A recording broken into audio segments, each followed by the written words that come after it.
go. Let's go. Let's go. Let's go. Ladies and gentlemen, what's happening? Welcome to another edition of The Player and the Fan. I am yours truly, David Noel, the player, the coach. And we have our beautiful co-host, the fan, Miss Quierra. How you doing, girl? I'm doing fine, David. After that, I'm going to cut all my hair off. Y'all just wait and watch. I'm going to cut it off and I'm going to dye it pink. Watch. They say when a woman changes her hair, she's changing her life. And I just feel I agree with that. This transition is happening in my life. So we're going to just chop it off and start brand new. Hair goes back. It does grow back. Now, Erykah Badu, 2001. Just look it up. Just look up how beautiful she was. I'm just gonna chop it all off. I want to be like your link. Would you feel comfortable with that though? That's the question. I would. Okay. Well, ladies and gentlemen, for those of you who do have zero idea what we're talking about right now, before we hit record, Quierra was talking about, she just feels like she wants to chop all of her hair off. And then, I gave her my little 2 cents. I to each his own for sure. But at the end of the day, I think most men, and again, I can't speak for all men. I'm going to say for most of us, I think we prefer, and I'm not even going to say like, long hair, but we prefer some hair. Just to, something we can kind of rub our hands through or something, when your scalp itching, I can scratch it a little bit. If you got the ball joint, what can I do? What can I do with that? If your joint look like mine, I'm about to brush your junk. Go ahead and just brush it out. Exactly. Yeah, I'm about to brush your junk. But hey, like I said, to each his own. If you love it, I like it. I ain't gonna, you know what I'm saying? That's all I need. Ain't gonna hold it. That's it. That's all I need. So before we just dive into things, let's do a quick update on Carolina because they're playing while we're recording. Yes, they are. As I'm looking at the stats right now, they're up by 7 against Northeastern. This is the first time they played each other since 1991. Their first meeting, I believe, was a first round NCAA tournament. And Coach Hubert Davis played against them, scored 16 points, him and Rick Fox. And I don't know why. I just keep forgetting that Rick Fox played for Carolina. It just does not click with me whenever I think Rick Fox in North Carolina. It just seems so far-fetched. Honestly, at this point, who even thinks about Rick Fox in basketball? Absolutely. You know what I mean? Yeah, so he's so far removed from the game when it comes to who Rick Fox is. Bro, I remember Rick Fox came back one year in a fishnet shirt, and I said, "Oh, my man is different." He walked in with a fishnet shirt. I said, "Wait a minute, is that Rick Fox?" So you know what I'm saying? He's so far removed from the game that, and again, he ain't that old or whatever the case may be, but. Definitely a Carolina legend. Definitely put some buckets at Carolina and was that guy for a long time in the NBA. So but speaking of Northeastern though, they're a pretty solid squad. Northeastern has been pretty good. I had a chance to deal with them when I was at Southern. They were actually recruiting one of my former players, Javis Harvey at the time, and they actually had a chance to get him. But they were really good. They were at the top of the ACC, the CAA during that time. I want to say they went to the championship game, conference championship game a couple years back. Lost to Hofstra, I think it was. But this Northeastern squad isn't a squad to sleep on. Of course, we feel like we should beat them, but at the end of the day, we got to go out there and actually put the work in. Yeah. Right now, Armando Bacot is leading. He is on pace for a double-double. He has 6 points and 6 rebounds. But he does have Carolina does have 6 turnovers as of right now. And Tyson Walker, we stay letting the guard fry us. He got 11, and it ain't even been 11 minutes in the game. But Carolina is on a 9-0 run right now. And the scoring drop matches Carolina's run. So I don't think we should sleep on Northeastern. And I think if Carolina loses this game, I think that's going to kind of turn off a lot of, if it happens, it's a possibility. Don't look at me like that. They should absolutely win this game, like hands down. Right. But and shout out to my man Tyler Hansbrough calling the game. on calling the game on the broadcast, bro. Now, since you are responsible for the 2009 championship, what did you... I laid the foundation, a little bit, laid the foundation for that one. What type of caller analysis or analyst, would Tyler Hansbrough be? I'm sorry, I threw a lot. You know what? I was very interested to see, because again, like knowing Tyler, he's very, soft-spoken, close to the chest kind of guy. So to see him being animated to call a game, I definitely couldn't see that. But, I think he's doing a good job. He's throwing out some stuff that, is really good as far as the details and all of that kind of stuff. So I no complaints here. Keep doing your thing, T Hands. Yeah. Psycho T. Yeah, it surprised me too. I don't think I've ever heard him talk much, if ever. So it's interesting to see him call this game. But if this is the route he's going to take, I'm excited to see him come out his shell. Like, I'm excited to see the type of a person he is and what type of flavor he brings to calling basketball. So I'm excited. Yeah, and I think, I don't know if this is his first call, possibly, because I think he's been playing for a while. And the only reason why he isn't playing now is because of course I spoke to him not too long ago. Is because going back to China, like if you've had any symptoms of the coronavirus, and I think Tyler may have had it a while back, and because he had it, they won't allow him to come in at all. So over there, like if you've had it at all, they won't allow you to come. So that's really the only reason why he's even here now, because he's still very much in shape, ready to play. Like he's still very diligent about how he puts in his work. So excited to see what happens. Excited to see what happens. And I feel like we're calling the game right now because Carolina is on a scoring drought of about 2 minutes, and Northeastern is gonna pull back in. But we have a lot to discuss. Carolina has had a lot of news within the last 2 weeks that we've been out. Before we get into most recent news, let's kind of back it up a little bit and discuss the Armando Bacot and Day'Ron Sharpe video that came out.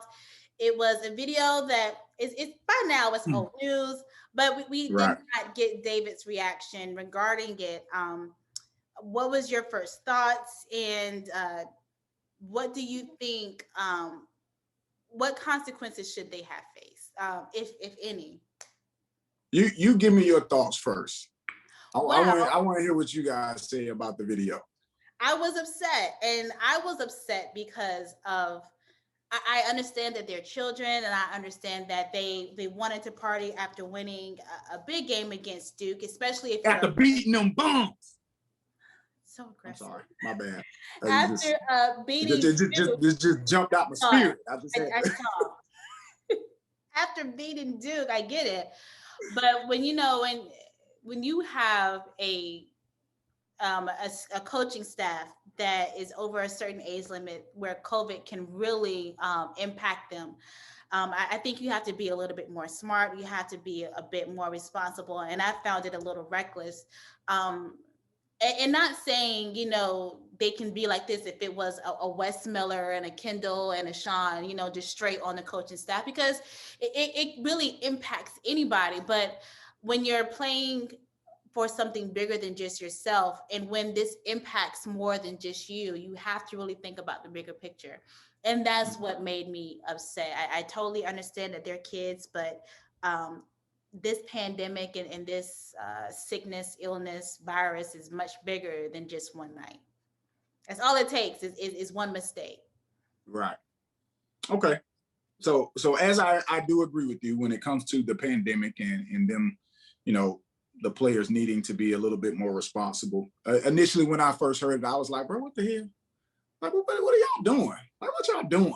Like, why is y'all out anywhere with no mask on, etc.? And then, of course, we heard the subsequent, more details that came out. It was supposed to be an intimate party that kind of spilled over and turned into something else. Even Coach Williams put out a statement talking about, hey, let's not act like they stormed the Capitol kind of deal. Right. You know what I'm saying? And that's kind of what I want to speak to. And because, again, initially I was upset. I'm like, what is y'all doing, bro? Because mind you, North Carolina hadn't had a stoppage all year due to COVID. So I think they were one of the few teams that throughout the ACC, they were doing what they were supposed to do when it came to the COVID protocols and not being caught up in any type of mess. All of the stoppages were because of other teams that they had. And so for this one to come out, and again, with the video, of course, it made it look a little bit worse. But initially I was upset, but then I thought back. I was like, they just beat Duke. Mm-hmm. This is one of the few times in your college basketball career that you can say, hey, we just won a big game. Man, I feel like celebrating. And then think about it this way too. For the freshmen especially, they've been on North Carolina campus for 6-7 months now, with no fans, no real students to interact with, and you just go and play your rival, beat them, and you got to go sit at the crib. Like again, the older me, the adult me sitting here now, yeah, y'all probably shouldn't have did that. But the 18-year-old Dave that was at UNC probably would have been right there with him, like this. Hey, all in the camera, hitting him with the heel toe like this. Hey, like I probably would have been there. You know what I'm saying? Because again, man, like as much as we want to talk about these kids, they made a mistake, and that's all it is. It's a mistake. Now, again, it's a big mistake because of what it could have caused.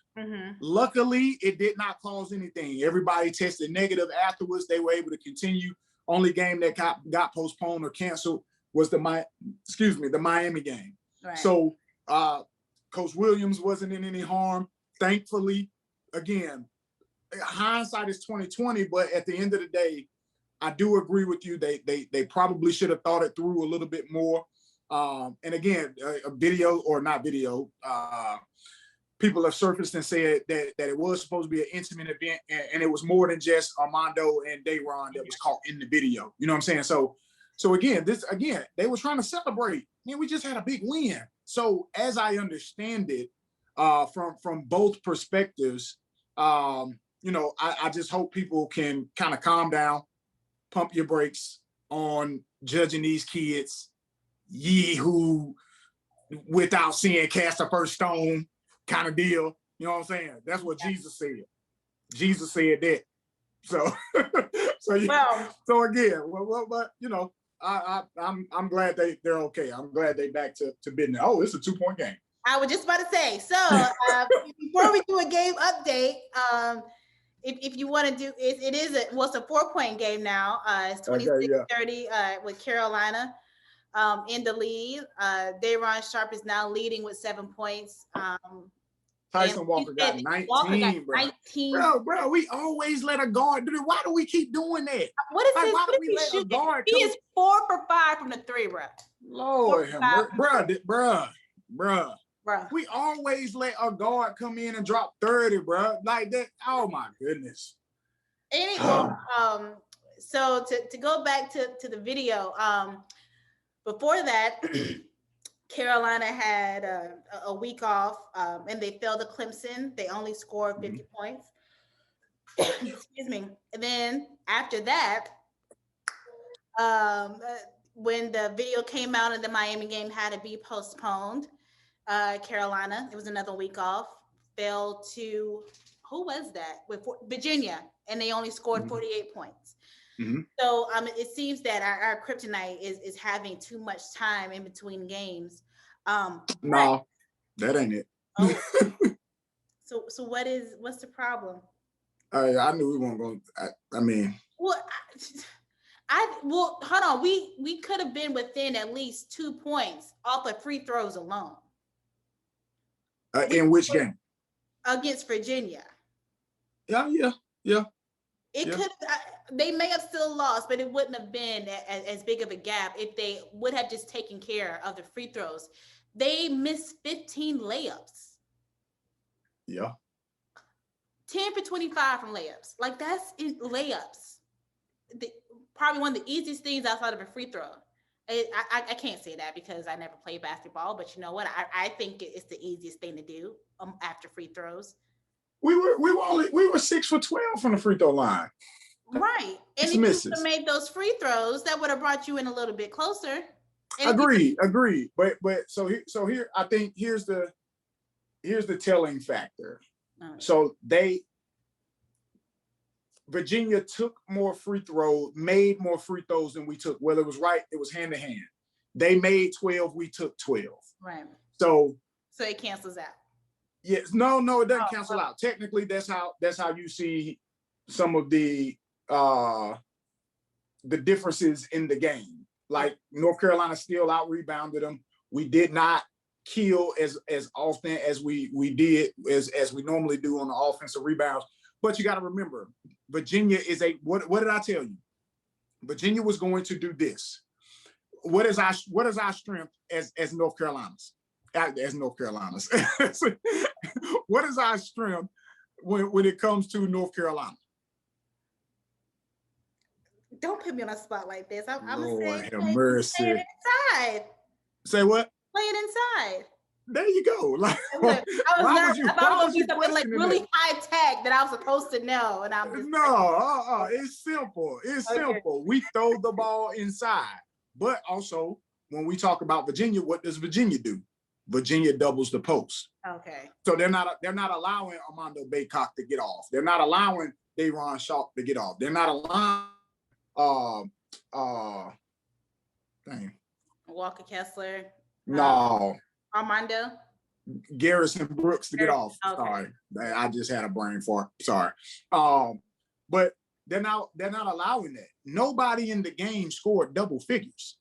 Nobody, not since nobody in the game scored double figures. So and when we talk about shooting percentage, bro, we were 2 for 16 from the three.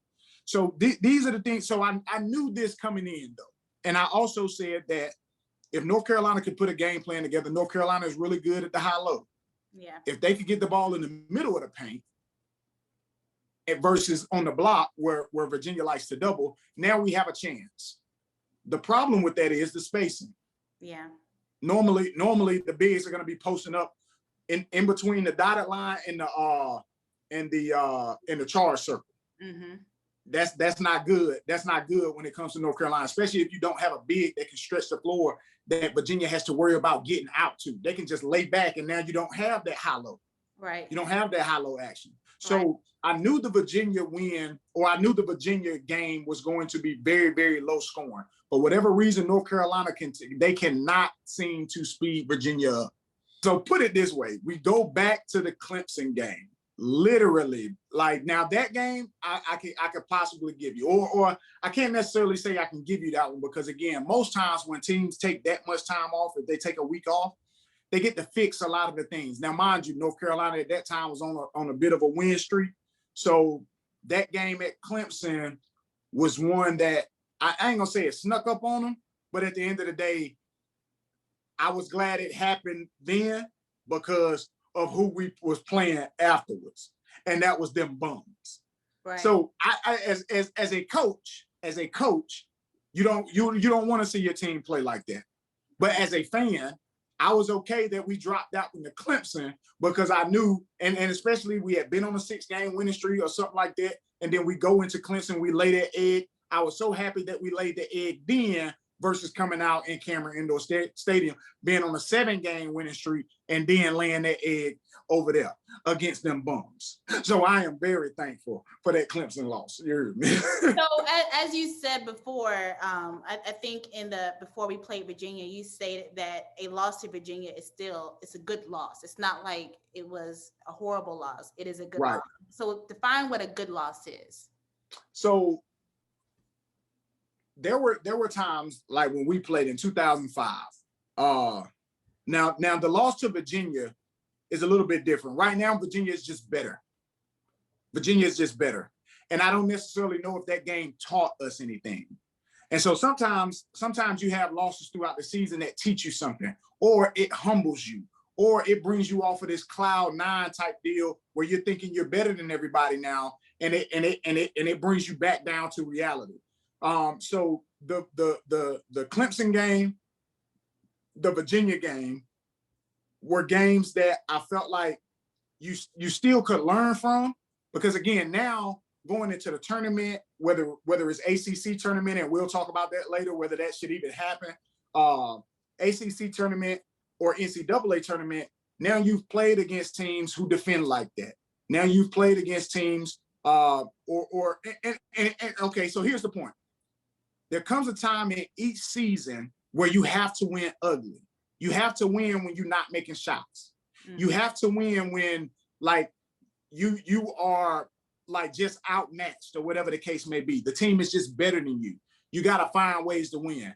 Those are the things that North Carolina, I hope, learned from that Clemson loss and also that Virginia loss. And in between that, even then, the Duke win, because there were some things down the stretch where I told you I felt like we should have beat Duke by 20. Yeah. We ended up with being a 4-point win or something like that. But at the end of the day, there were things in those losses and in that win that I think that North Carolina could learn from and hopefully propel them once they're going to the NCAA tournament, that they won't make the same mistakes that they made then. Okay, well, another game update. Carolina is leading by 8 against the Northeastern Huskies. Right now, guess who has the most points? Andrew Platek with 9 points, and he is tied with Dayron Sharp with 9 points. And again, Armando Bacot is leading in rebounds with 7. And speaking of games, I like Caleb with six assists, 2 turnovers, like that assist to turnover ratio. Yeah, Coach Williams will like that too. And speaking of Northeastern, this is a game again that was not planned in the least bit. They were supposed to play Miami, but that was postponed, and this is a filler game for that. Louisville is on Saturday the 20th, if that even happens. How do you, and before we move on to cancel games and postponements, how does a team prepare? I'm sorry, let me bring that back. How does a coach prepare for a game that wasn't even on your radar? Like, how do you prepare in 24 hours for this game? You concentrate on you. You concentrate on what you do best, and then you trust that your assistants have done their due diligence and can give you something to look out for during the game. The college game, and North Carolina does a great job of this anyway, because they're consistently in the tournament. They really video a lot of these games, period. And now you have softwares where you can get games off of the internet just like that. So, but back in the day, they used to record the games. Like Northeastern would play Hansbrough, and they would just record the game just in case. They'll record 2 or 3 games or something like that, just in case that was somebody that they met down the road in the NCAA tournament. You don't have lack of film kind of deal. So, but like I was saying, as a coach, you just say, hey, we worried about us. And that's what most coaches do anyway. Most coaches say, hey, we are going to worry about us. And then whatever they do, we're going to worry about us, worry about our principles, how we guard the ball screen, how we want to play as far as pace and all that kind of stuff. Let's execute what we do. Right. And then everything else will kind of take care of itself. So that's how you prepare for a game that you didn't even know you had probably 48 hours ago.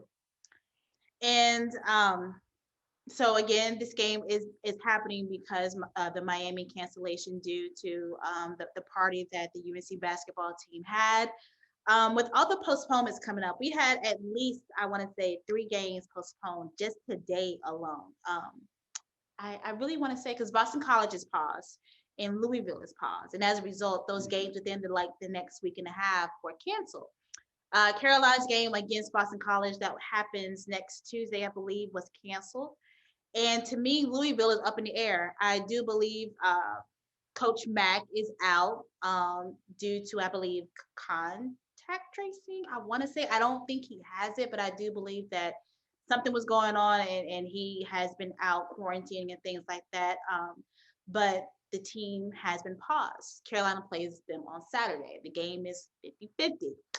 With all these cancellations going on, should the ACC just stop the season on the 23rd and let these teams quarantine for 2 weeks to ensure that there is an ACC tournament? Because at this rate, you can't control, how do I say this?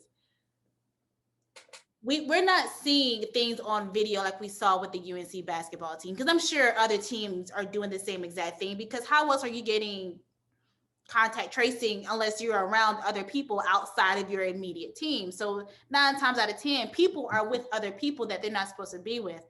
So to me, the only thing that they can do to ensure that the tournament happens, there has to be a quarantine.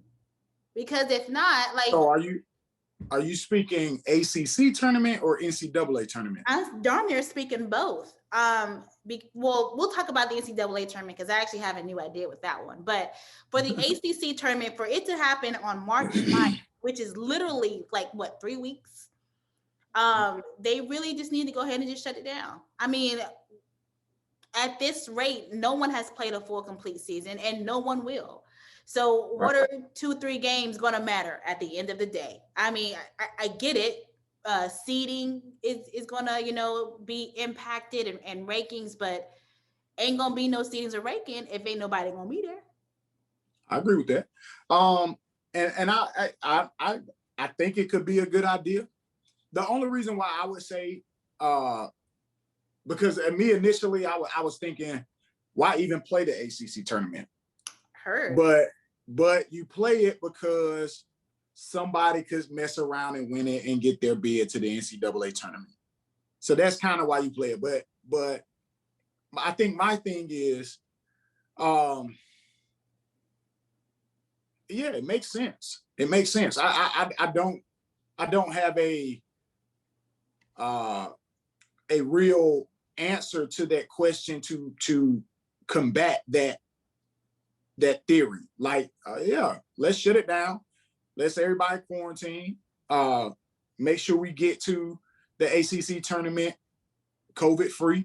Yeah. Let's play it, and then everybody going about their business as far as the NCAA tournament is concerned. And if you lose, you lose, and you take what the rankings are right now. Yeah. Which, again, I mean, at the end of the day, that's tough because a team could slide up and not have to play on that first day, or or whatever the case may be, or a team could slide down, vice versa. But I do think that's a good call if they are to do that. But I don't see them doing that. I don't either. But we'll see. Yeah, we'll see. So hypothetically speaking, let me look at the ACC rankings before I do this. I already have it up. When you're looking at the ACC rankings, is there any team that you think could be surprising? Boston College at this point doesn't even have a coach. Number one, let's just go ahead and throw that out there. They don't. They don't. So yeah. I think we can go ahead and just let is there a bottom team that you think that could surprise and win it? I think I have NC State. Yes. I think NC State, and I think Pittsburgh. Those are my two. Those are the only 2 teams that I truly care about seeing actually play it out. Yeah, because here's my thing, and like, me, I am as much as I talk junk about NC State, I really do think they are talented. I really do think that they can make a run. I really do think that outside of playing us, I really like watching them play. You know what I'm saying? So, and the fact that this year they beat us. So if you get that NC State team throughout the ACC tournament, they could be a dangerous out.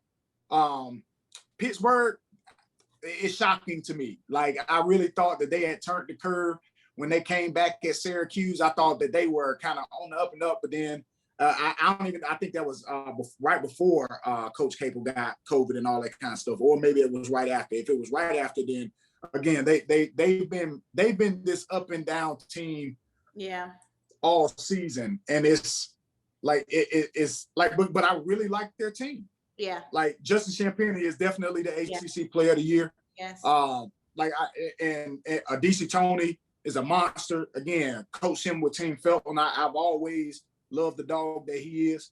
The kid Johnson is a little bit sporadic, but he can win you a game, and he can also lose you a game. So again, that Pitt team is very intriguing. And again, with Coach Capel being such a good coach, I would like to see them play. I do too. Yeah, agreed. So I don't know. We'll see. We'll see though, if they get it done. That was on earlier, that came on before this Carolina game. My Lord, it I missed that. Like a championship game. They State only won by 1 point. It was 74-73. Oh, it was such a good game. I mean, Coach Capel was the fouls were going everywhere. He was all on the court, mad texts went up. Like, it was just such a good game. It was such a passionate game. Kate been kind of getting out there a little bit when it comes to these technicals too. Like, he been getting them like every other game kind of deal. Yeah, it was a true passionate game. It was the most passionate game I think I've seen this year. Because you can only be so passionate in a COVID year, because it is what it is. But yeah, it was such a great game. And back to your idea that you stated back in October, might have even been September.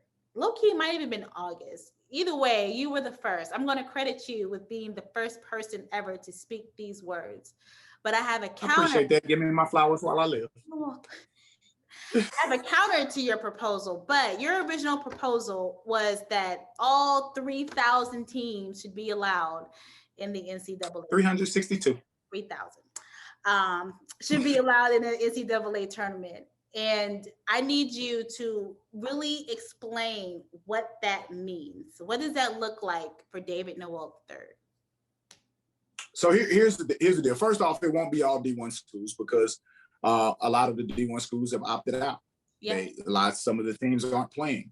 Yeah. So, like, think about it this way: if you allow every team to play in the tournament,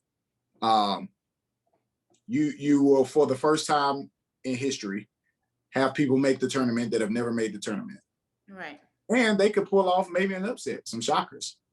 So maybe now a 20 seed beats a 1 seed. So that's another history making moment that could possibly happen. Right. You know what I'm saying? So and again, with COVID, I'm sure that is you want to limit the numbers versus expanding them, but this is just in theory. You do that, and then for the first time also in history, you have a national champion who has really ran the table. Yes. Who has really ran the table. Think about being the first national champion to be the number one team standing at the end of that tournament. And then I want to say it will probably be just another 2 rounds, possibly a third. Yeah. And then but in that though, you get rid of all of the conference tournaments too now. So now you're not the exposure to the COVID ain't there. So once you get rid of all of the tournament, you rank everybody, and then you let everybody play, and you see where the chips fall. So actually, this kind of just falls in line with that a little bit. On Clubhouse, Brandon Pierre actually said that it would be dope to just do the top 100 teams. And that kind of rounds out to about what you said, because a lot of D1 schools aren't playing anyway. So essentially the same thing. But top 100 teams, just go to the NCAA tournament and do what it do. And just rank them just based off of record. Whatever the record is, that's what you base them off of. But I do like that idea now, in the sense of, if you cancel individual tournaments, that gives more leeway for those extra rounds to be played. And I think that's a phenomenal idea now. It would be hard to pull off now. Yeah, it'll be too difficult to pull off. Yeah. But I wish they would have took that into consideration earlier.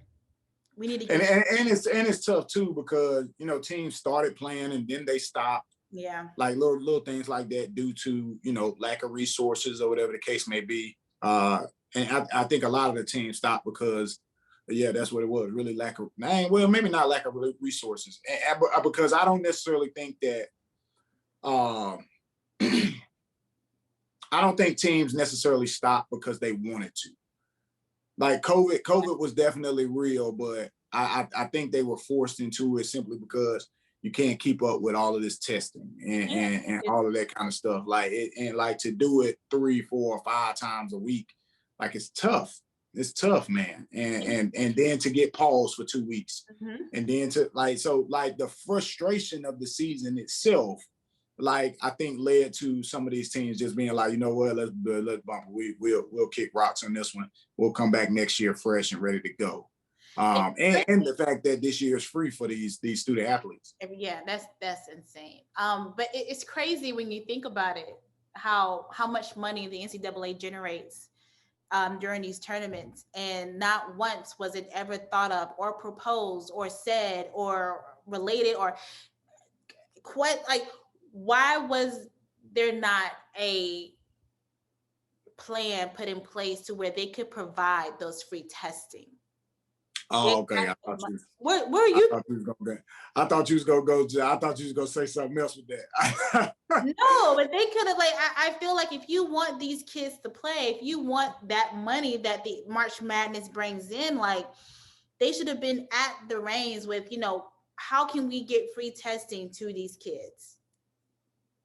I don't know. Maybe that's just me and my wishful. Definitely you and your wishful thinking. You so like equality for everybody. Like it should. Listen to me.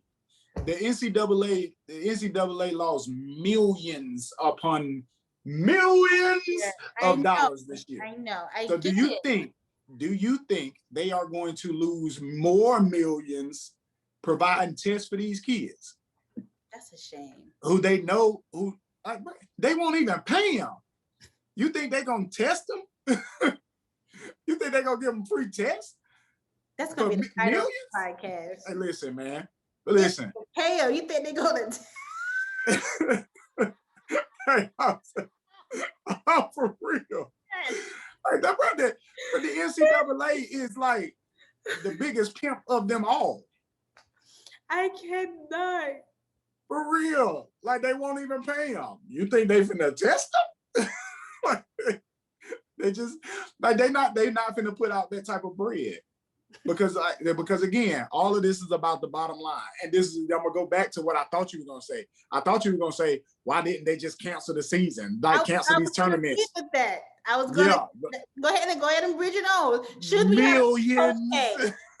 we have listened to Coach K? Was our fandom clouded by the team he coaches? Should the season have been canceled? Like, listen. Do you know what? If Coach K really felt like that, they could have stopped. Yeah, Duke should opt out. They could have opted out. So the teams that are playing, so the NCAA set the platform like, look, if you want to play, here you go. So Coach, like, and again, I respect Coach K. He is the GOAT by far.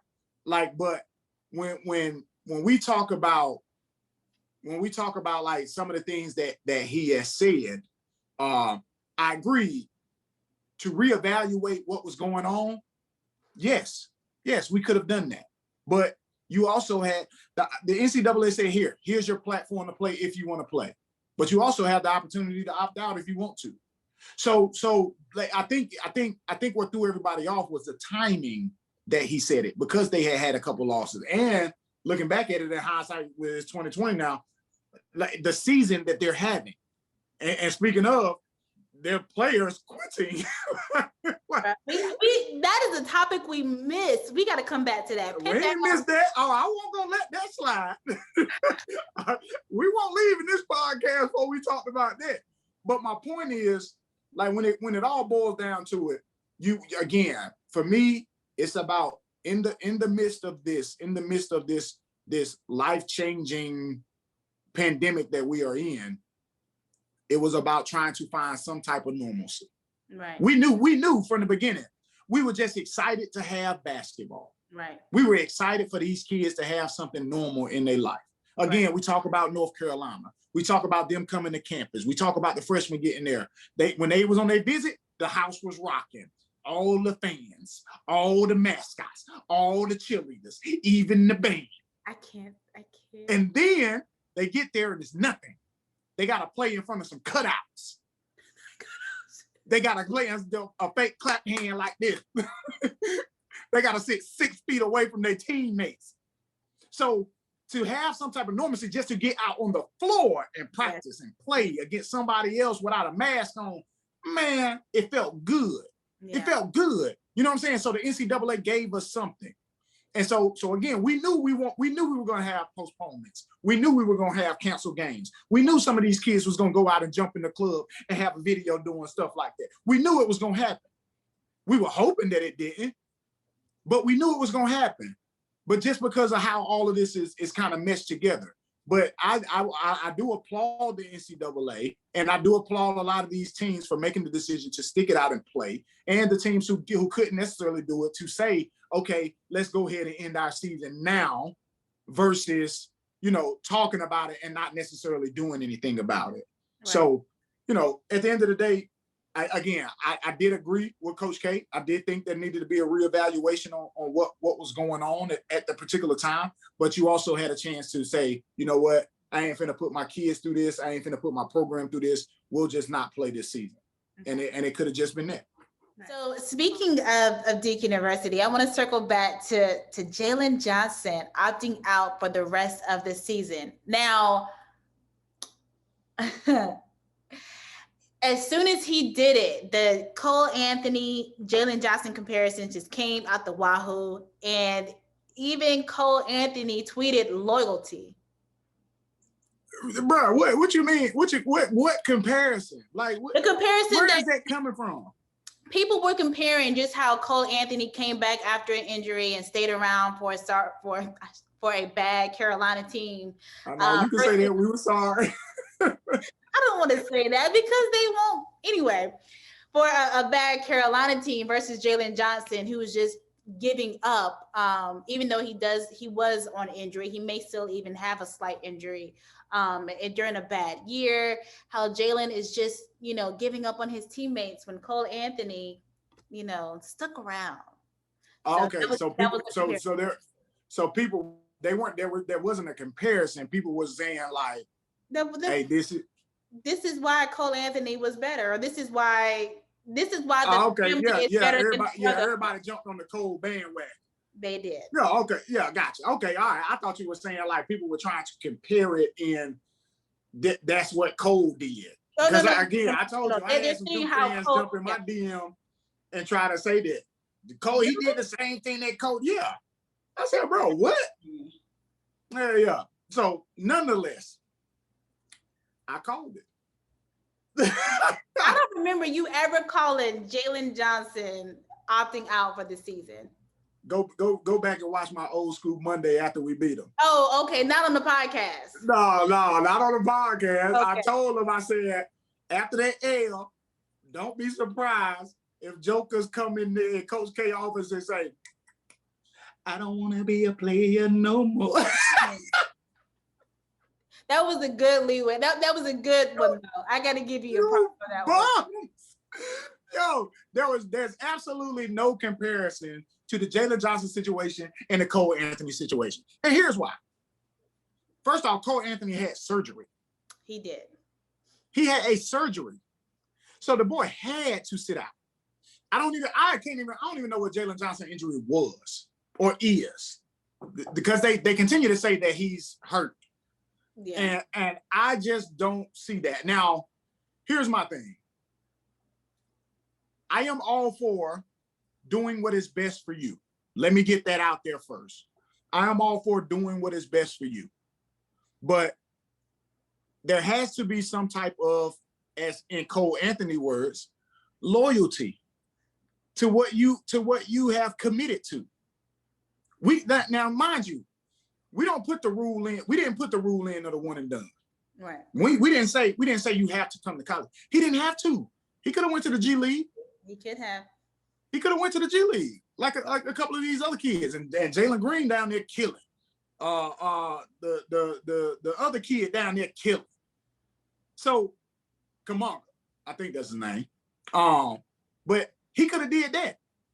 But yet he wanted to go to Duke. He wanted to go the college route. Mm-hmm. So if you're going to do that, understand what you are committing to. Right. You are committing to one of the best universities out here in today's realm of basketball.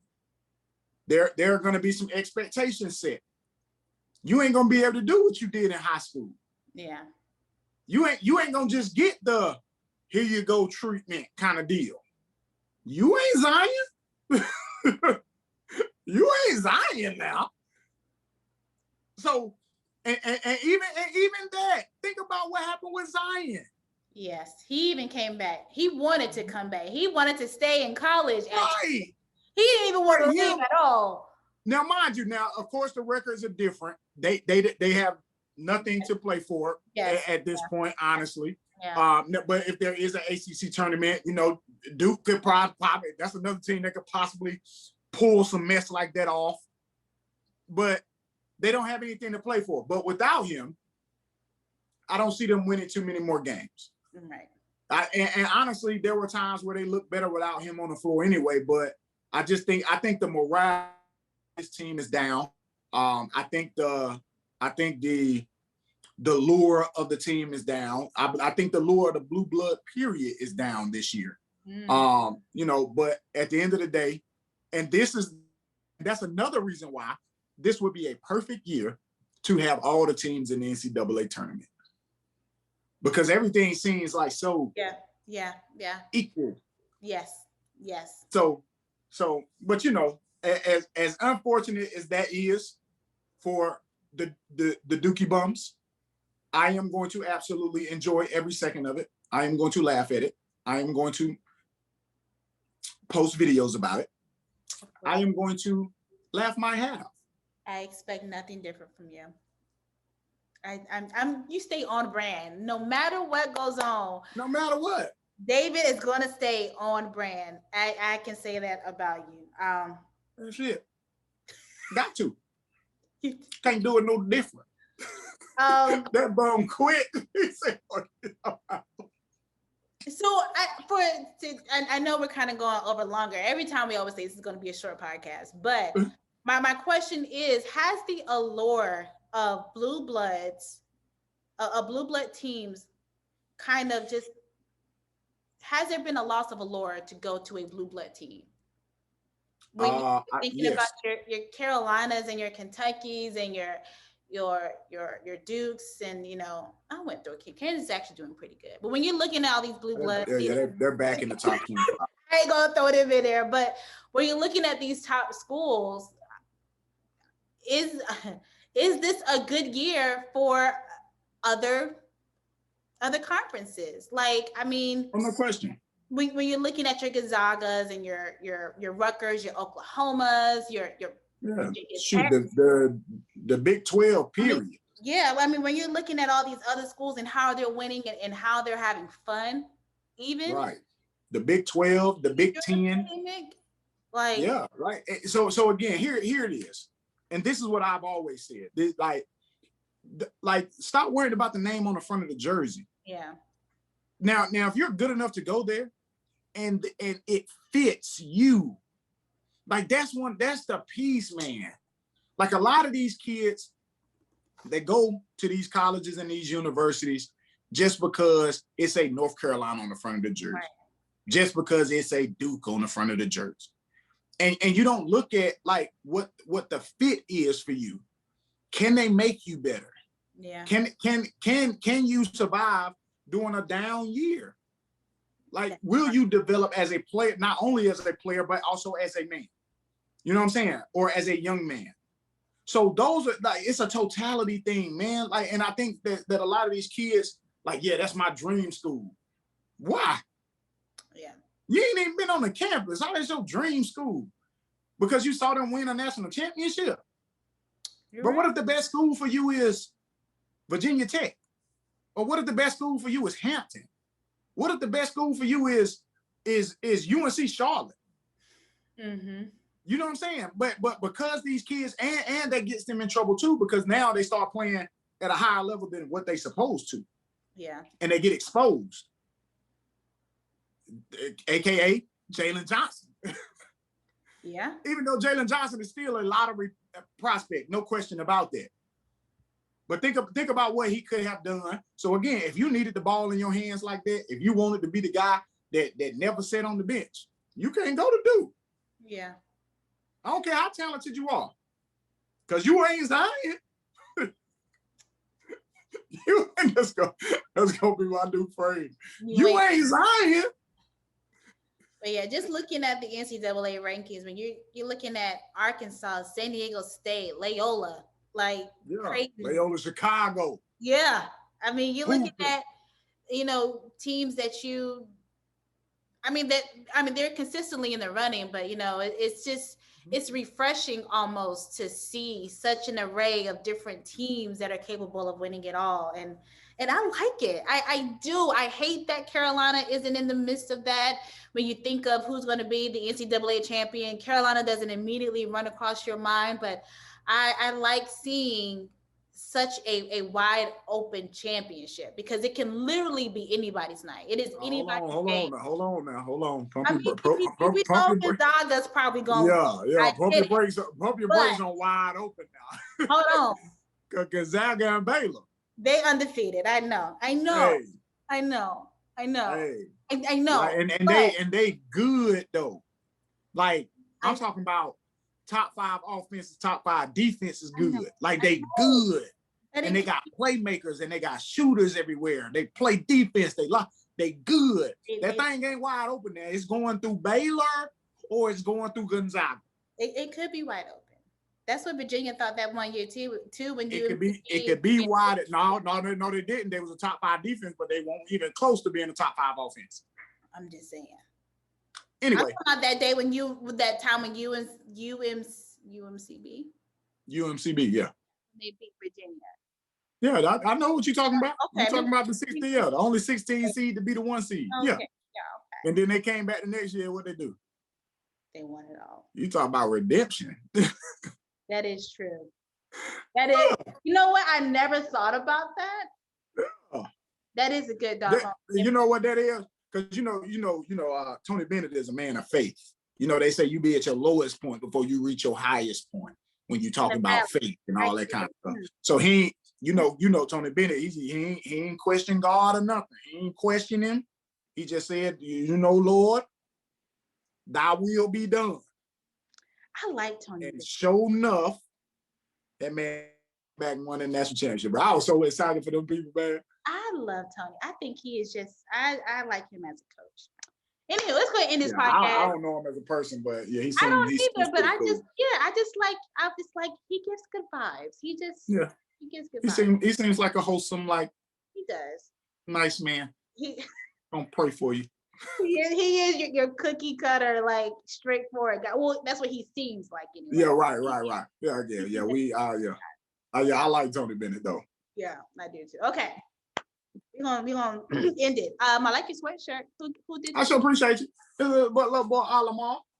I wore this one on another one too, and I just happened to kind of have it on today. But I was gonna throw another one on, but I ain't feel like changing. I'm mad. I don't even have a sweatshirt, but that's okay.